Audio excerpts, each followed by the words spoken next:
भट्ट साहब, प्रोग्राम के आखिर में बल्दियाती इलेक्शन के हवाले से बात करते हैं। बल्दियाती इलेक्शन की आमद है। अलीपुर चट्ठा में आप बल्दियाती इलेक्शन को किस नज़र से देखते हैं? भट्ट साहब, बल्दियाती इलेक्शन मेरे ख्याल में दो ही टाकरा बड़े नज़र आ रहे हैं। एक नून लीग का, दूसरा पीटीआई का। जो मुतवक्किल उम्मीदवार नून लीग के हैं उसमें रियाज़ डार साहब हैं जो साबका चेयरमैन हैं नून लीग के, उनके साथ जो है बिशारत अली चीमा साहब हैं, और राना रिजवान अख्तर हैं जो साबका वाइस चेयरमैन हैं नून लीग के। इसके साथ साथ तबरेज़ अकरम संधू साहब हैं। इसके अलावा आमर यार साहब भी मुतवक्किल उम्मीदवार हैं नून लीग के।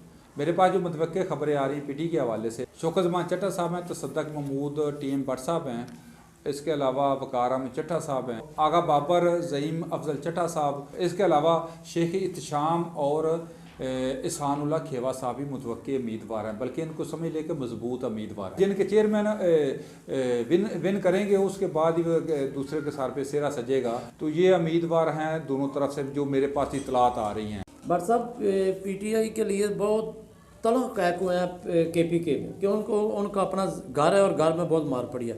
आप उसको पंजाब में किस नज़र से देखते हैं? देखिए, पीटीआई को पूरे पाकिस्तान में ही मुश्किलात का सामना है। जो इस कश्ती में सवार होगा यकीनी तौर पे उनके लिए मुश्किलात ही होंगी। आज आपने अलीपुर चट्ठा को टच दिया, तो अलीपुर चट्ठा के हवाले से मैं बात करूँ। ये जो मैं नाम पीटीआई के और इसके अलावा नून लीग के लिए हैं, ये मुतवक्किल उम्मीदवार हैं और इनमें काफ़ी मुकाबले की एक फ़ज़ा बन जाएगी। लेकिन जो आपकी बात बिल्कुल हकीकत पे मबनी है, जो केपीके में हुआ है पीटीआई के साथ, वो इससे शायद बदतर पंजाब में हो जाए, क्योंकि पंजाब नून लीग का गढ़ है। अलीपुर चट्ठा नून लीग का गढ़ था और आज भी नून लीग वाले दावा कर रहे हैं कि अलीपुर चट्ठा नून लीग का ही गढ़ है। ये चीज़ मैं ऐड कर दूं, शायद के कुछ दोस्तों को हजम ना हो। अलीपुर चट्ठा में 40 साल से जो अलीपुर चट्ठा के हर स्याह सफेद के मालिक रहे हैं, जिन्होंने 40 साल अलीपुर चट्ठा की बाग दौड़ पकड़ी रखी है और नाकाबिल शिकस्त रहे हैं, वो आज पीटीआई को ज्वाइन कर चुके हैं। मैं उस टॉपिक पे नहीं जाऊंगा कि उनकी क्या मजबूरियां थी, ये एक अलग टॉपिक है, कभी मौका मिला तो उस पर भी बात करूंगा।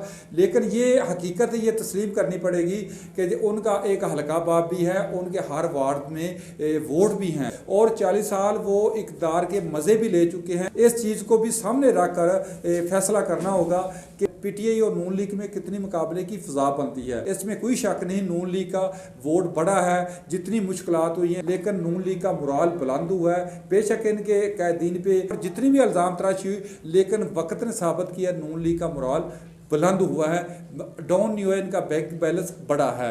तो इसमें अगर नून लीग को मुश्किलात अगर कहीं से आ सकती हैं तो वो दीनी जमातों की तरफ से आ सकती हैं। उसमें पूरे ताकत के साथ लब्बैक वाले मैदान में उतरेंगे, उसके साथ जमात इस्लामी भी मैदान में उतरेगी और सुन्नी तरीक भी मैदान में उतरेगी। ये 3 दीनी जमातें हैं जो नून लीग का वोट जो है किसी हद तक तोड़ेगी।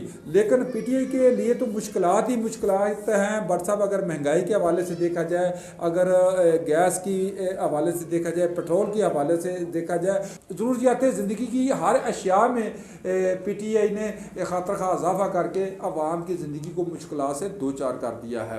बात मेरी फिर वही है कि जहाँ तक पीटीआई ने गरीब आवाम की ज़िंदगी को जीरन बना दी, मेरे ख्याल वापसी में बहुत ही मुश्किलात होंगी। बहुत बहुत शुक्रिया भट्ट साहब, आपने हमें वक़्त दिया और बल्दियाती इलेक्शन के बारे में हालात वाक़या से आगाह किया, नून लीग और पीटीआई के हक़ाइक़ को उजागर किया।